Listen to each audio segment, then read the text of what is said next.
Hello, I'm Michelle. Today I am going to be doing a video that I have been asked to do, showing how I organize my genealogy.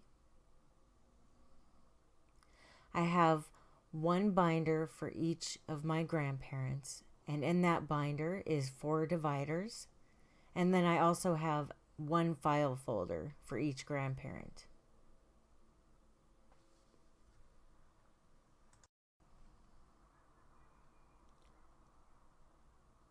I have these 2-inch binders from Office Depot that I like to use. Inside the binder, on the left-hand side, is a quick breakdown of each of the ancestors that I have. I like this so I can quickly see who has what number and which sets of parents I haven't found yet. And then on the right hand side, in each binder, I have a number 1 sheet, and that is the grandparent whose binder it is.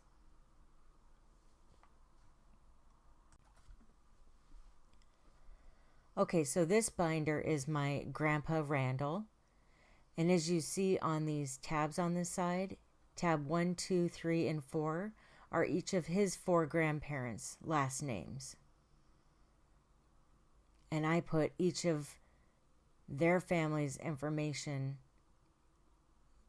behind those tabs in numerical order. Here's a little quick breakdown of how I come up with the 4 tabs. So I have the grandparent at the top, his parents, and then his parents' parents, and those 4 names, those 4 last names, are what you would find on the tabs. Now I have a way of assigning each ancestor, each of the grandparent part of the ancestors. I assign a number. I find it's a lot easier to find them in my book that way. So I'm going to show you how I do that. Each grandparent has a number, and each set of grandparents has their own page. I like to use notebook paper, and I like to use pencils because it's easy to erase the names or the information if I find out that it's not correct. And I like the notebook paper because I think the lines make it easier to keep it all coordinated. This way too, I don't have to spend a bunch of money on ink printing out papers. And I love having all of the information in a binder that I can take with me without having to use my computer.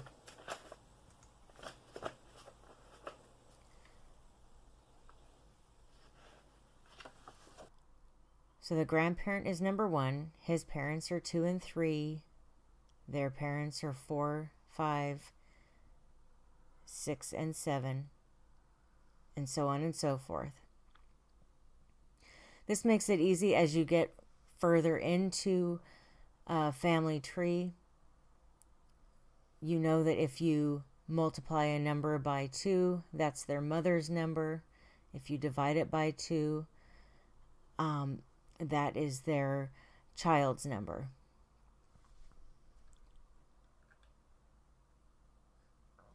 After a while, in any tree, if you do this method, you will end up with very big numbers, but I still find it a lot easier to keep track of everything.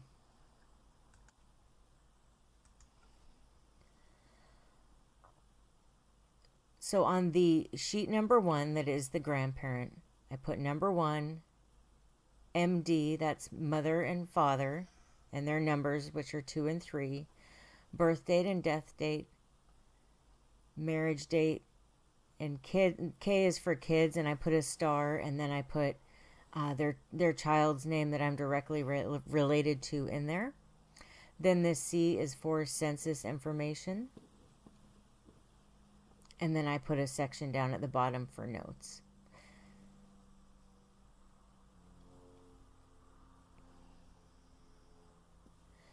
Okay, this is how I fill out the ancestor sheets. I start with the mother's number at the top and the father's down towards the bottom. So the mother in this case is 2 and the father is 3.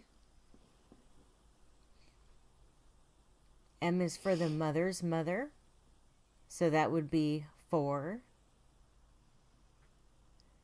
And the D is for the mother's father, which would be 5.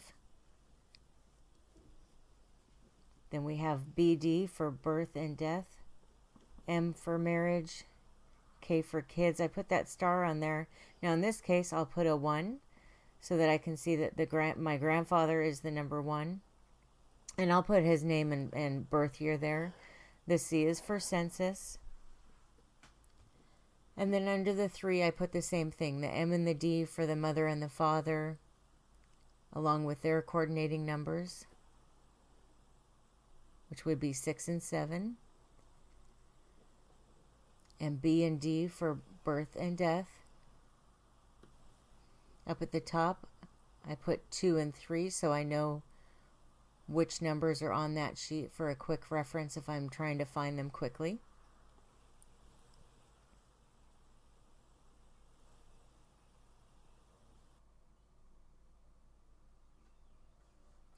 I also have a file folder for each grandparent, and that's where I put all of the paperwork, the birth and death certificates, maps, and anything that I get on them, newspaper write-ups. I just put it all in that file.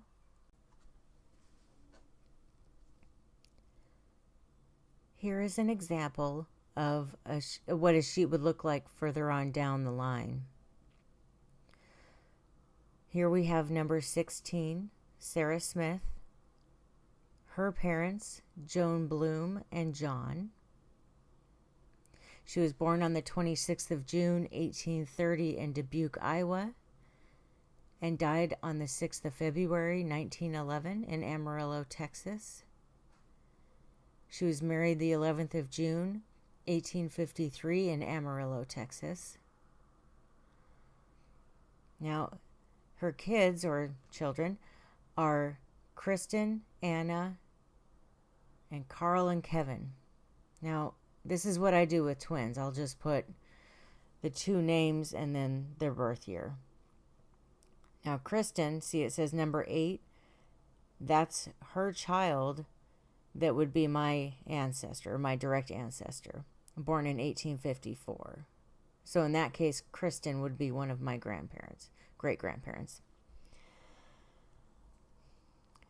Then under the C, that's census, I write the years that these 2 parents I write the years from when they were married on. The years of their childhood would be on their parents' sheet. So on here I have 1860 through 1910. And then as you see down below here, I have a Charles Kennedy is her Sarah Smith's husband. His parents were Rose Martin and Charles. And it says he was born on the 1st of January, 1821 in Cork, Ireland. Now see on that line, if I want to put more information about the address or the hospital he was born in or the day he was baptized or anything like that, that's where I would put that. And then the death date, the 30th of March, 1906 in Amarillo, Texas. Next to that, that's where I would leave notes about what cemetery he's buried in or the lot number. I might leave notes if I have ordered a copy of his death certificate and I have that, I'll put notes there that I do have that in my file. And then down below the A, that's the arrival date of when he got to America. So he arrived on the 15th of May, 1826 on the Happy Days ship with his brother James. Then I will write more information on the back of this sheet having to do with different things I've checked or different places that I found things, because I do find that a lot now that we're doing DNA testing, when I do meet family members on Ancestry, They'll ask me where I got certain information, and sometimes it's hard to remember that, so I just like to put it on the back of the sheet. And the reason that I do all of this organization, I just find it so much easier to find information quickly on each ancestor. And if I ever can't get into Ancestry for some reason, I feel like they crash a lot, I'm still able to look at everything.